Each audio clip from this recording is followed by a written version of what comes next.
మరి ఇచ్చిన తండ్రి ఉదయకాల సమయాన్ని బట్టి మీకు వందనాలు, స్తోత్రాలు. వారు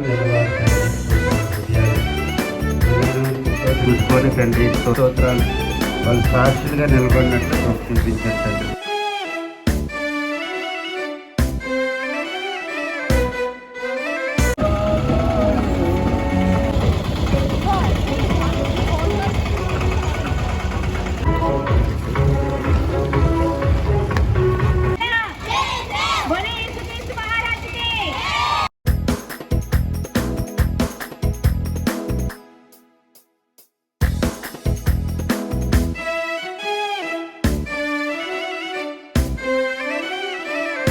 యేసు ప్రభువుని ఆరాధిస్తున్న వారందరూ కూడా ఈ రోజు ప్రత్యేకమైన దినంగా సెలబ్రేట్ చేసుకుంటారు. యేసు ప్రభు వారు 2020 సంవత్సరాల క్రితం ఈ లోకంలో శరీరీతిగా వచ్చారు.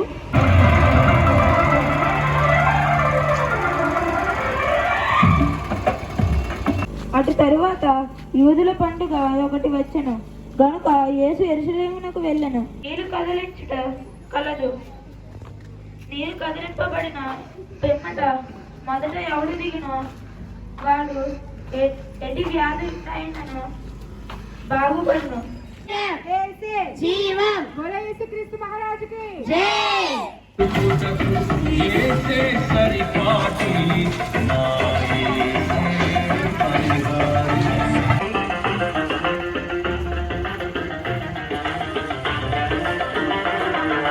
There's no one like Jesus. స్తోత్రం. హోసన్నా.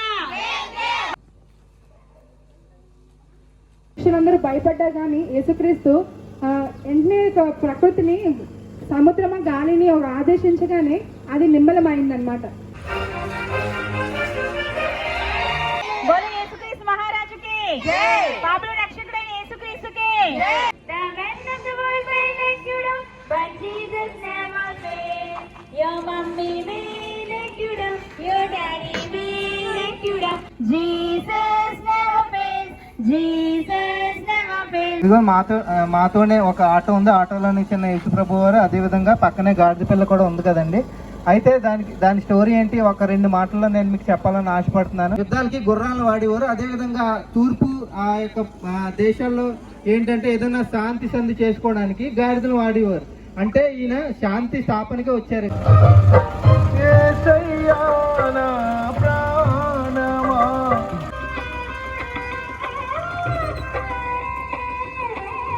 దేవుడు తన సొంత కుమారుని పాప శరీరాకారముతో ఈ లోకాన్ని పంపించి యేసుని ప్రేమ బహుకమ్మనైనది, తేనె కంటే తీయగా యేసుని ప్రేమ. అయితే బుద్ధి వచ్చినప్పుడు నేను లేచి నా తండ్రి వద్దకు వెళ్ళి, తండ్రి కపెర్నహూములోనికి వచ్చాను. ఒక కటాటి పట్టి ప్రియుడైన దాసుడొకడు రోగి అయి చాలా సిద్ధమై ఉండెను. అతి పరిశుద్ధుడా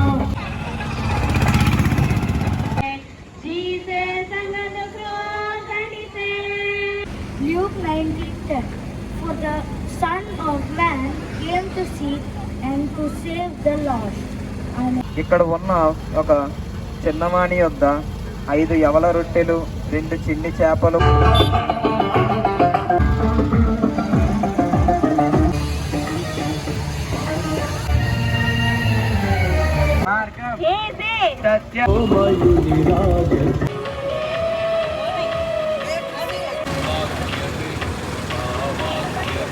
ప్రవేశనామానికి సంపూర్ణ విజయం కలుగును గాక.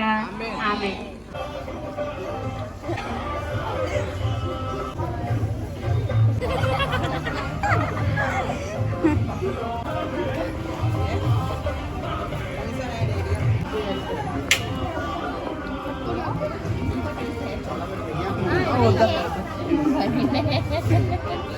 ఎవరు